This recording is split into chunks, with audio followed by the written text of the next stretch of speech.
Paz do Senhor, boa tarde. Esse barulho muito forte é do meu ventilador aqui, porque não tem como ficar sem o ventilador ligado. Está muito quente. Eu não tenho ar-condicionado, mas eu profetizo já na minha vida no ar-condicionado. Seja aqui no meu trabalho, seja em casa, eu já profetizo em nome de Jesus. Lucas, olha essa passagem, gente. Lucas 8, 22. Essa passagem Deus deixou registrado no livro de Mateus e de Marcos também. Que foi uma passagem muito forte da Bíblia. Olha só. E aconteceu que num daqueles dias entrou num barco com os seus discípulos e dissemos: passemos para outra banda do lago, e partiram. E navegando eles, adormeceu e sobreveio uma tempestade de vento no lago, e o barco enchia-se de água, estando eles em perigo. E chegando ele, o despertaram, dizendo: Mestre, mestre, estamos perecendo. E ele levantou-se, repreendeu o vento e a fúria da água, e cessaram, e fez-se bonança. E disse: Onde está a vossa fé? E eles temeram, maravilharam-se, dizendo uns aos outros: Quem é este que até o vento e o mar lhe obedece? Nessa tempestade, eu falo assim que nessa primeira tempestade, os discípulos fizeram uma pergunta, né? Você pode ver aqui que no final foi uma pergunta: quem é este que até o vento? E na segunda tempestade, que foi Jesus andando sobre as águas, ali que ele repreendeu aquela tempestade, ali eles obteram a resposta. Quem que era que estava fazendo isso? Era o Senhor Jesus. Era o Senhor Jesus que tem todo o poder, nosso Deus que tem todo o poder para fazer o mar parar, o mar se abrir, as águas pararem, a tempestade cessar na nossa vida. É esse Deus maravilhoso que nós temos.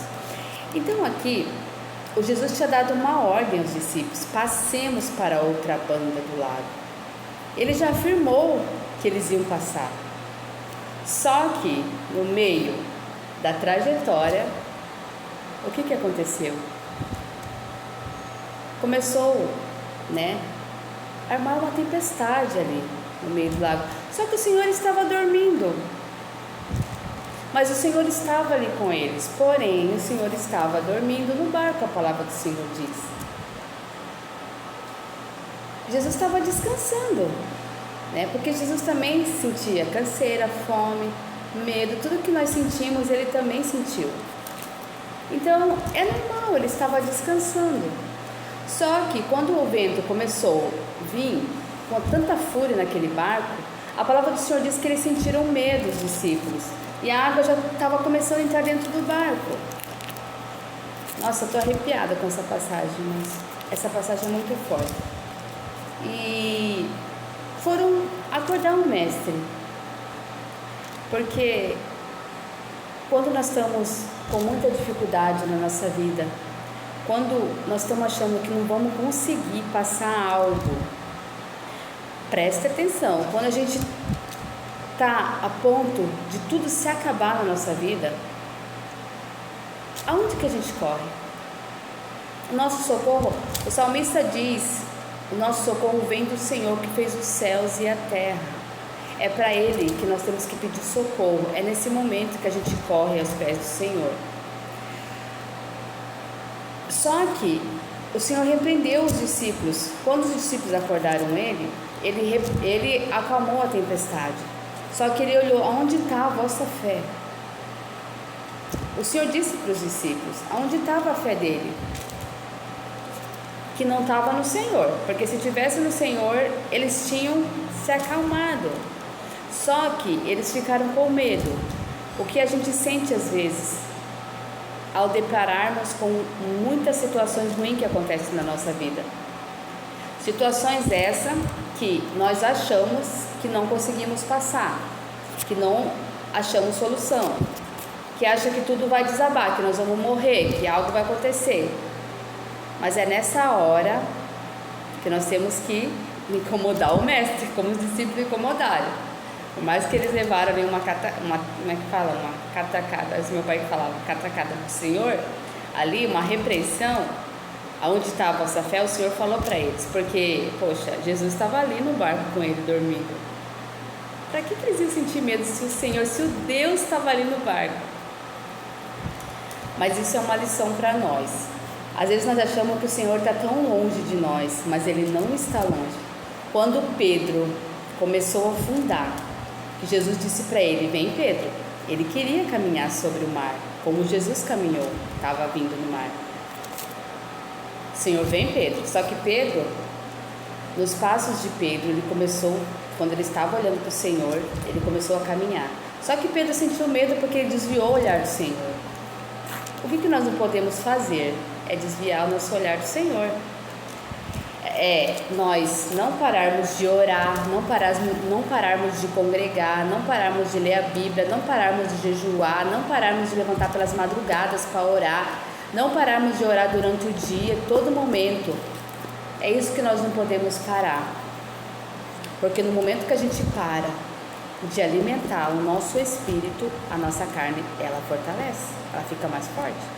E o que acontece quando a nossa carne fica mais forte? Há sujeito de acontecer muitas coisas na nossa vida. Então, não vamos tirar os nossos olhares do Senhor.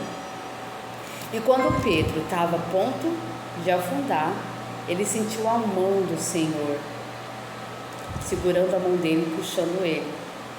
Então o Senhor não está longe de nós. Por mais que naquele momento Pedro, quando ele enxergou, avistou o Senhor, achou que o Senhor estava tão longe, mas o Senhor não estava. Ele estava perto de Pedro. Ele é sobrenatural. O nosso Deus, Ele é sobrenatural. Ele faz o impossível para nós. Sabe o que falta em nós, às vezes? É um pouquinho mais de fé. Porque a palavra do Senhor diz também que se nós tivermos fé como um grão de mostarda, sabe como é que é um tamanho de um grão de mostarda? É o tamanho de uma semente de arroz, se não for menor ainda. Se nós tivermos esse tamanho de fé, nós movemos montanha. A palavra do Senhor que diz. Então o que eu quero te dizer, fica firme. Quando você pensar em tirar a sua vida, quando você pensar em se matar, muitas vezes eu pensei assim, mas tinha algo mais forte que isso dentro de mim, que era o Senhor Jesus. Porque às vezes deparamos com muitas situações, mas Deus dá solução para tudo na nossa vida. Não, quando você estiver com depressão ou algo desse tipo, as minhas redes sociais estão aí, pode me chamar. Pode me chamar, irmã, ore por mim agora, me dá uma palavra agora, que eu não estou aguentando, eu estou aqui. Vocês podem me chamar, qualquer um de vocês da minha rede social, que eu conheço, que eu não conheça. Eu vou estar orando. Teve uma mulher que me pediu oração, ela é de um país, eu não me lembro o nome agora, não me recordo o nome desse país. Ela falou, irmã, ore por mim, porque eu estou morrendo, o médico deu últimos dias de vida, eu estou com câncer. Irmã, vamos orar. Mandei uma oração para ela, repreendendo aquela doença. Eu não sei como é que ela está, não sei porque ela não me mandou notícias mais, mas eu fiz a minha parte. Eu falei, Senhor, eu vou depositar a minha fé com a fé dela, e a gente vai orar e repreender este mal, porque todas as coisas que vêm na nossa vida de mal, ou pode ser uma consequência da gente, que a gente está pagando, ou pode ser alguma coisa que o inimigo lançou. Então nós temos que repreender. E quem faz a obra, quem faz o milagre é o Senhor Jesus. Mas Deus deixou nós para podermos orar, para ser um instrumento de Deus na terra. Amém, irmãos? Então é isso. Quando você sentir medo, como Pedro sentiu, clame o nome do Senhor. Chama Ele, grita por Ele. Chama a atenção dEle para a tua vida. Que Ele vai chegar. Ele vai chegar. Ele vai chegar. Com certeza. Amém? Que Deus abençoe a tua vida, a tua família, a tua casa. Senhor, meu Deus, meu Pai, abençoa essas pessoas que vão assistir esse vídeo, Pai, esta palavra. Deus, abençoa, guarda cada um, Pai, salva, liberta e transforma cada família, Pai, em nome do Senhor Jesus. Amém.